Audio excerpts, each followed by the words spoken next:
Assalamualaikum warahmatullahi wabarakatuh. Bismillahirrahmanirrahim. Alhamdulillahi rabbil alamin. Wassalatu wassalamu ala asyrafil mursalin Sayyidina wa maulana Muhammadin wa ala alihi wa sahbihi ajma'in. Amma ba'd. Ibu-ibu, bapak-bapak, dan saudara-saudara sekalian jamaah salat maghrib yang dimuliakan Allah subhanahu wa ta'ala. Alhamdulillah, kita panjatkan syukur kepada Allah subhanahu wa ta'ala yang pada malam hari ini atas limpahan rahmat dan nikmatnya kita semua bisa hadir di masjid salat maghrib berjamaah, dan sekarang kita melanjutkannya dengan melakukan kajian ba'da maghrib. Kita mohon kepada Allah subhanahu wa ta'ala semoga seluruh rangkaian ibadah kita di malam hari ini diterima oleh Allah subhanahu wa ta'ala. Amin ya rabbal alamin. Mari kita mulai kajian kita dengan berdoa bersama-sama. Bismillahirrahmanirrahim. Asyhadu an la ilaha illallah wa asyhadu anna Muhammadar Rasulullah. Raditu billahi rabba wa bil islami dina wa bi Muhammadin nabiyyan wa rasula. Rabbi zidni ilman nafi'a warzuqni fahman wa hukma wa alhiqni bis salihin. Amin.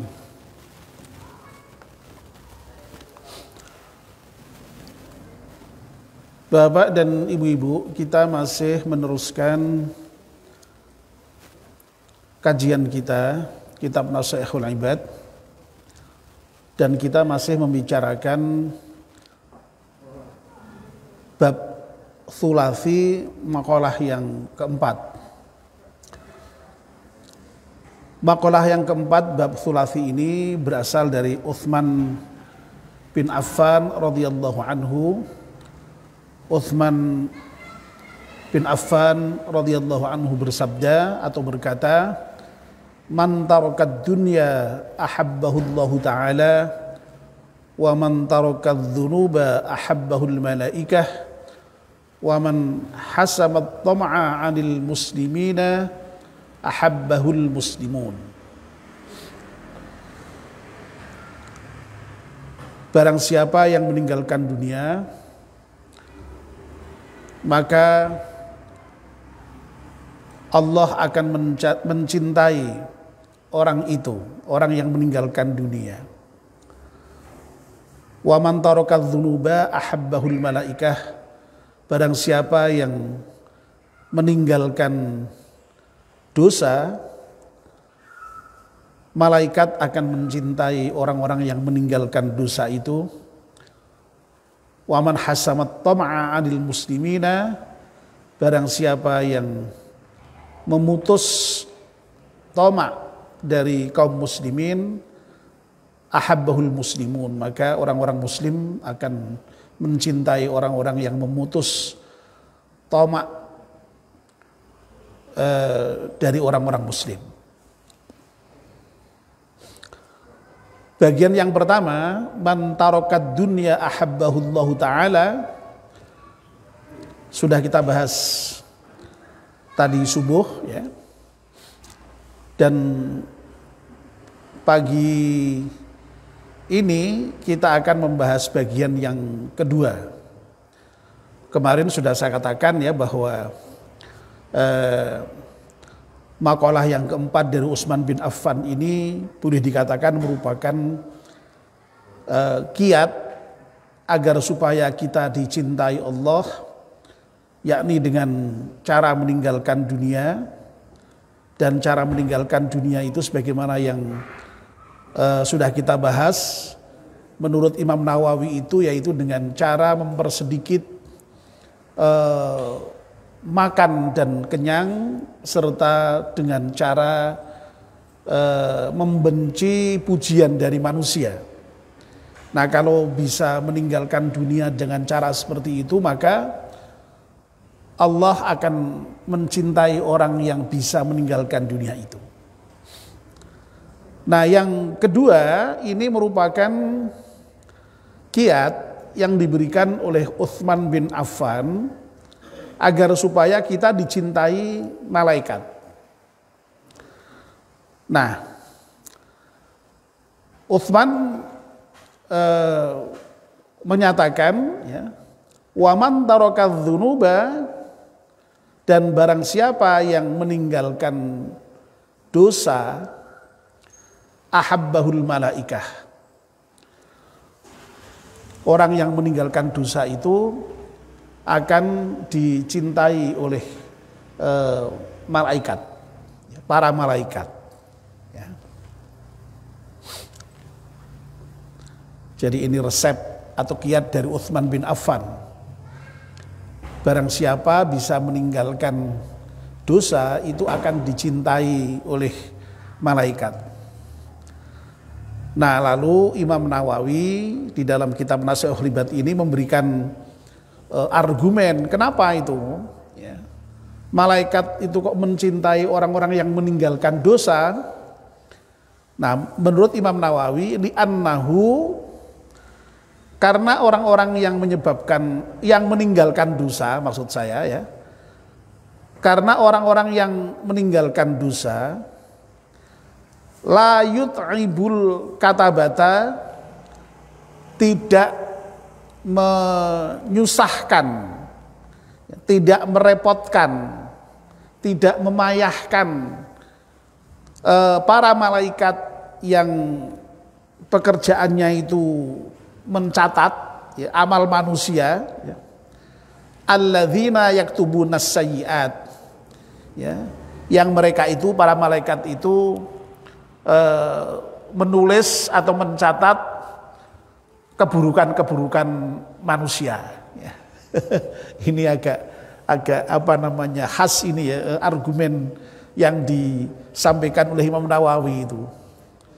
Ya, jadi rupa-rupanya malaikat itu juga payah juga itu kalau ada orang berbuat dosa itu, ya, karena dia harus menulis dosa manusia itu payah ternyata malaikat itu, ya, repot juga begitu, ya.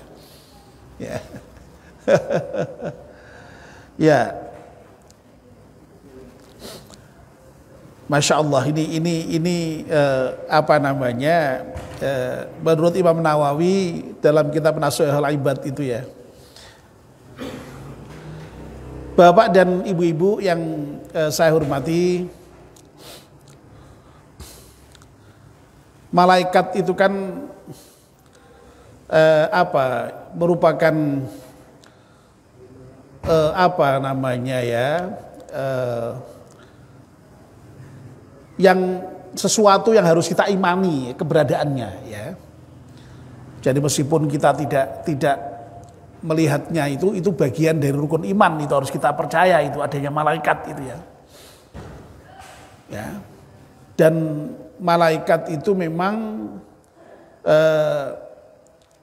oleh Allah Subhanahu wa taala diberi tugas-tugas tertentu memang, ya. Di antaranya memang ada yang bertugas mencatat, ya, kebaikan dan juga keburukan manusia itu, ya. Yang mencatat kebaikan malaikat raqib, yang mencatat keburukan itu malaikat atid, ya. Jadi memang ada malaikat yang ditugaskan untuk mencatat amal perbuatan manusia itu, ya. Nah, kalau secara umum malaikat itu oleh Allah disifati dengan sifat yang taat sepenuhnya kepada Allah, ya. Itulah bedanya malaikat dengan manusia, ya. Jadi kalau manusia ini kan karena memang oleh Allah diberi ilham takwa dan fujur, ya. Fa'alhamaha fujuruha wa taqwaha, itu ya memang kemudian ada yang taat, ada yang maksiat, ya.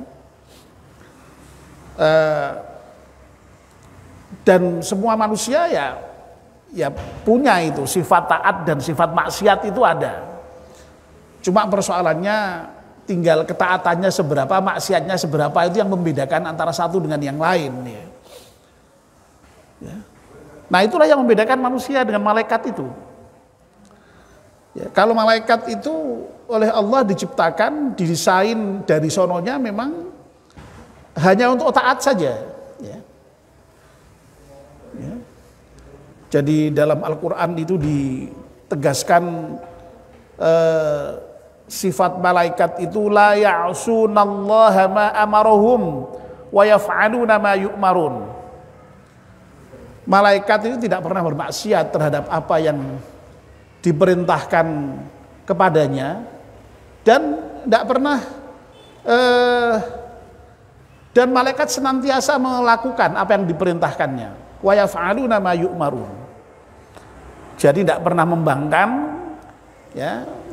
Tapi senantiasa malaikat itu mengerjakan apa yang diperintahkan oleh Allah kepadanya. Sehingga kalau misalnya yang ditugaskan bertasbih, ya bertasbih terus begitu kira-kira, ya. Nah, kita ini kan enggak, kalau manusia ya sok-sok itu taat, tapi sok-sok maksiat, ya. itu manusia, ya. Ya. Enggak ada itu manusia kok kemudian taat terus sampai tidak punya dosa, itu enggak ada. Ya. Ada bapak-bapak yang berani ngacung yang tidak pernah dosa? Ada, Pak? Kalau ada itu malaikat berarti itu, ya. Ya. Kalau ada berarti malaikat itu. Sekali lagi, malaikat tidak pernah bermaksiat kepada Allah, ya. Nah, itu sifat umumnya, ya. Tetapi memang, ya, kalau kita membaca ayat-ayat tertentu di dalam Al-Quran, ya, itu nampaknya malaikat itu ya kalau sekedar apa ya bukan maksiat ya sebenarnya, ya, sekedar mempertanyakan, sekedar protes, ya, itu ada ternyata memang, ya. Misalnya ketika malaikat itu diberi informasi oleh Allah Subhanahu wa taala bahwa Allah akan menjadikan manusia di muka bumi, ya. Itu ternyata malaikat itu protes, itu malaikat mempertanyakan. A'udzubillahi minasyaitonir rajim, wa idz qala rabbuka lil malaikati inni ja'ilun fil ardi khalifah, ya. Dan ingatlah ketika Allah menyampaikan kepada para malaikat bahwa sesungguhnya kami Allah akan menjadikan khalifah di muka bumi, ya. Malaikat apa? Menyampaikan qalu ataj'alu fiha may yufsidu fiha wa yasfikud dima. Ngapain Allah kok akan menjadikan orang yang nanti di dunia itu akan membuat kerusakan dan akan menumpahkan darah. Wa nahnu nusabbihu bihamdika wa nuqaddisu lak. Padahal kami ini, ya Allah, para malaikat ini kan senantiasa memuji Engkau, bertasbih kepada Engkau dan mensucikan Engkau, ya. Lalu kemudian oleh Allah dijawab, ya, qala inni a'lamu ma la ta'lamun. Sesungguhnya aku lebih tahu, ya. A'lamu ma la ta'lamun. Tahu, lebih tahu daripada engkau yang tidak mengetahui, ya. Mengenai hal-hal yang tidak kamu ketahui, ya. Jadi ayat itu kan menunjukkan bahwa sebenarnya malaikat itu ya meskipun pada level sampai bermaksiat tidak pernah, tapi kalau sekedar apa namanya? Apa itu? Protes berarti itu ya, protes ya. Wong malaikat itu sudah pekerjaannya bertasbih, bertahmid, memuji Allah, loh kok mau menciptakan manusia yang nanti di dunia ujung-ujungnya hanya membuat kerusakan dan saling menumpahkan darah. Nah, jadi ada manusia, malaikat itu yang memang protes kepada Allah itu ya. Ya. Lalu dalam hadis itu juga pernah diceritakan itu ya. Malaikat itu pun pada suatu ketika apa namanya? Ketika ada majelis zikir seperti ini kan apa namanya? Malaikat itu diperintahkan Allah untuk mencatat orang-orang yang ada di majelis zikir, tentu saja dengan catatan yang baik, ya, amal yang baik ya. Ya. Tapi rupa-rupanya malaikat itu tahu ada di antara orang-orang yang ada di majelis zikir itu niatnya tidak baik, tidak kok sejak awal itu ingin ngaji, ingin berzikir itu enggak. Ya niatnya itu ya katakanlah misalnya ya apa mungkin ya ikut-ikutan atau tidak sengaja lah ya, tidak sengaja ikut betul-betul berzikir begitu ya. Nah itu ya malaikat pernah menyampaikan pada Allah, loh Allah itu ada loh, yang datang itu tidak niat betul-betul ngaji, yang datang itu tidak niat betul-betul berzikir loh. Itu hanya ikut-ikutan, hanya mungkin ya mungkin malaikat ngerti paling sing digoleki berkate itu kira-kira ku ya. Ngerti malaikat kuwi. Itu Gusti Allah apa? Loh, itu kan malaikat protes itu ya. Gusti Allah nyatanya ya tetap catat kebaikannya. Lu coba itu, Pak. Ya. Ya dari dua peristiwa tadi itu memang sekali lagi kita memahami ternyata malaikat itu meskipun sifat dasarnya taat, tetapi ya pernah juga ya yang namanya protes ya, begitulah katakanlah begitu ya. Ya, atau mengeluh ya seperti yang disampaikan Imam Nawawi ini ya. Jadi rupa-rupanya malaikat itu ya nggak seneng gitu kalau ada orang berbuat dosa itu. Mengeluh dia itu, merasa repot, merasa payah, nyateti dosane menungso iki. Mengeluh ternyata malaikat itu, nggak seneng gitu. Ya. Makanya ya, kalau ada orang kok meninggalkan dosa, itu malaikat tuh senang. Ya. Jadi sekali lagi ya, kalau ada orang yang meninggalkan dosa, tidak berbuat dosa, itu malaikat senang gitu. Dan mencintai orang yang meninggalkan dosa itu karena apa? Karena orang kakean gawean lah kira-kira begitu ya. Orang repot dadak nyatet sing marake jengkel wong dosa gawe dosa terus nyateti dosa. Nak nyateti sing apik lho bisa seneng ya ta. Nyateti sing apik seneng isian. Bayi nyateti dosa. Ya. Itu malaikat rada jengkel rupa-rupanya itu ya. Ketika malaikat iso jengkel juga karo wong sing gawe dosa kuwi. Lho nuwun sewu ya, apalagi kok saya membuat jengkel. Apa namanya ya? Ada doa-doa tertentu itu yang sampai diberi judul dengan doaun at'aba al-malaikata fi kitabati hasanatihi. Doa yang sampai membuat malaikat itu kepayahan di dalam menuliskan kebaikannya. Loh, wong sing apik wae malaikat tak kakean, iki rada gremeng rupa-rupanya malaikat itu ternyata ya. Ya, rada apa namanya? Payah gitu ya. Apa meneh kok nyatet dosa ya toh? Apa meneh kok nyatet dosa? Ya. Nyatet keapean, mak kakeane jane malaikat iki sampai duwe rasa kesel barang rupa-rupanya malaikat itu, duwe rasa payah juga itu, ya. Nah, apalagi kok sampai nyatet dosane wong, wah wis malaikat ya rada jengkel kira-kira mungkin ya, rada jengkel iki. Makanya sekali lagi kalau ada orang kok bisa meninggalkan dosa, wah itu seneng malaikat itu. Ya, bahagia malaikat itu. Ya, bebannya berkurang ya. Nah, itu kira-kira begitu menurut Imam Nawawi dalam kitab Nasihatul Ibadi. Ya. Nah, Bapak dan Ibu-ibu, sebenarnya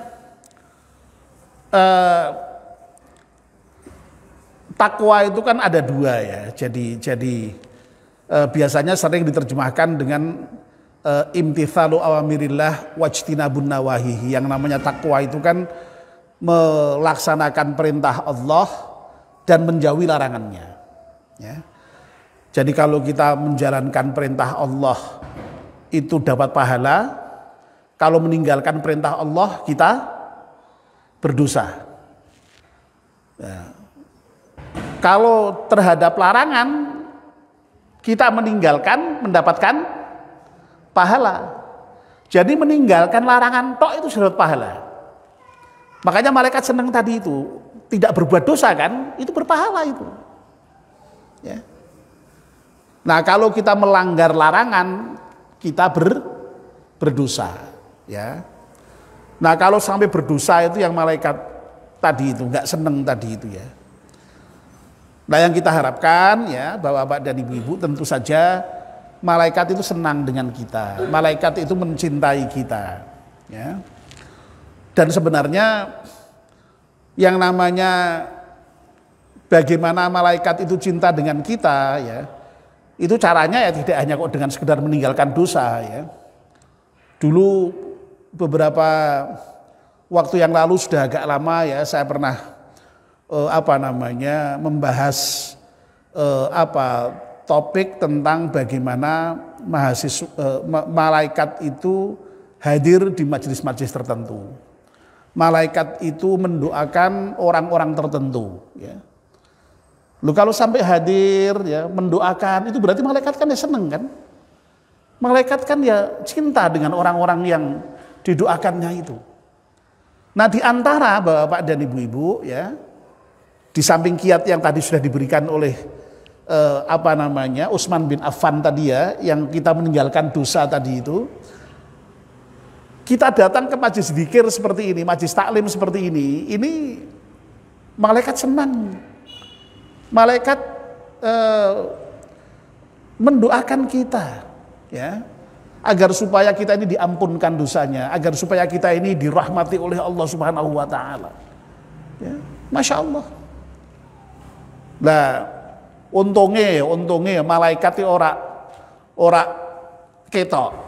Lu nak kira-kira ketok, awake dhewe mungkin wedi mungkin malahan ya. Ya, untungnya ora ketok. Dan nuwun sewu kita harus yakin loh, di majelis kita sekarang ini malaikat mengelilingi kita ini. Ya, karena Rasul menyampaikan bahwa malaikat itu selalu hadir di majelis-majelis zikir itu. Di hilakul zikr ya. Itu hadir malaikat itu dan mendoakan kita. Ya. Tidak hanya di majelis zikir ya, dulu sudah pernah saya sampaikan banyak sekali ya. Ya, kalau ada orang menjenguk orang sakit didoakan malaikat. Ya. Bahkan sampai disebutkan itu ada 70.000 malaikat itu yang mendoakan orang yang mau menjenguk saudaranya yang sakit itu. Luar biasa kan ya. Ya. Kalau ada orang suka berinfak ya, didoakan malaikat. Doanya baik ya. Ya Allah, gantilah apa yang sudah diinfakkan oleh orang yang berinfak itu. Allahumma a'ti munfiqan khalafa. Tapi bagi orang yang menggenggam hartanya yang tidak pernah diinfakkan, mung dipangan dhewe tok ya, digenggam terus gawai dhewe rak tau didum. Ya. Itu apa? Doa malaikat. Didoakan juga tapi doa yang jelek. Allahumma a'ti mumsikan talafa. Ya. Ya Allah, berilah kerusakan tuh orang-orang yang menggenggam hartanya tidak pernah dikeluarkan untuk orang lain gitu. Ya. Banyak sekali yang lain. Ya. Ada puluhan atau bahkan belasan itu ya orang-orang yang didoakan oleh malaikat itu. Loh kalau sampai didoakan malaikat itu kan mesti malaikat senang itu, ya, senang, ya, senang. Nah sekali lagi ya di antara kiat agar supaya kita ini dicintai oleh para malaikat itu ya sebagaimana dingendikake oleh Utsman bin Affan ini adalah bahwa orang yang meninggalkan dosa ya. Jadi sekali lagi orang yang meninggalkan dosa itu akan dicintai oleh malaikat. Karena apa? Sekali lagi ya menurut Imam Nawawi yang memberikan syarah terhadap pangandikannya Utsman ini ya li'annahu la yut'ibul katabatal ladzina yaktubuna as-sayyi'at ya. Karena orang yang meninggalkan dosa itu berarti tidak membuat malaikat payah ya, tidak membuat malaikat itu repot ya, nyatet keburukan-keburukan orang yang berbuat dosa itu ya. Nah mudah-mudahan kita ini bisa menjadi orang-orang yang meninggalkan dosa ini. Dan memang ya yang terkait dengan melaksanakan perintah dan meninggalkan dosa itu Bapak-bapak dan Ibu-ibu ya tolong diingat-ingat ya. Kalau dalam hal menjalankan kebaikan itu sifatnya semampunya ya. Fattaqullaha mastata'tum. Tapi kalau dalam hal meninggalkan larangan, meninggalkan yang haram itu total memang. Ya. Kalau dalam hal menjalankan perintah semampunya, ya. Zakat belum mampu, ya tidak diwajibkan zakat. Berhaji belum mampu, ya tidak diwajibkan haji. Enak atau ya? Wong semampunya. Ya. Tapi kalau meninggalkan larangan, meninggalkan dosa, harus ya, mutlak sifatnya. Wah. Ya Allah, kula niku nggih seneng dadi wong Islam ya. Kon salat nggih gelem, nggih. Kon poso nggih gelem kula, kon ngaji ya gelem. Ning nyuwun Gusti dalam hal apa misale? Minum khamr kula nyuwun dispensasi nggih, ora oleh ya. Ora oleh ya. Ora oleh. Ya Allah, kula pokoke keng napa mawon gelem Gusti, tapi nyuwun ngapunten nak kula kon ninggalke apa misale zina kula mboten saged Gusti. Kula nyuwun dispensasi, kula zina diizinke lho, ora entuk. Mboten entuk. Ya Allah, kula nggih gelem kon poso, kon salat, ning kula nak kon korupsi ora iso. Kula nyuwun dispensasi entuk korupsi. Lho ora oleh kuwi, ora oleh ya. Jadi sekali lagi dalam hal meninggalkan maksiat itu sifatnya total ya. Itu sifatnya ya. Kecuali dalam hal-hal yang sifatnya itu memang darurat ya, memang ad-daruratu tubihul mahdzurat ya, seperti misalnya apa yang sering dicontohkan itu misalnya kita di hutan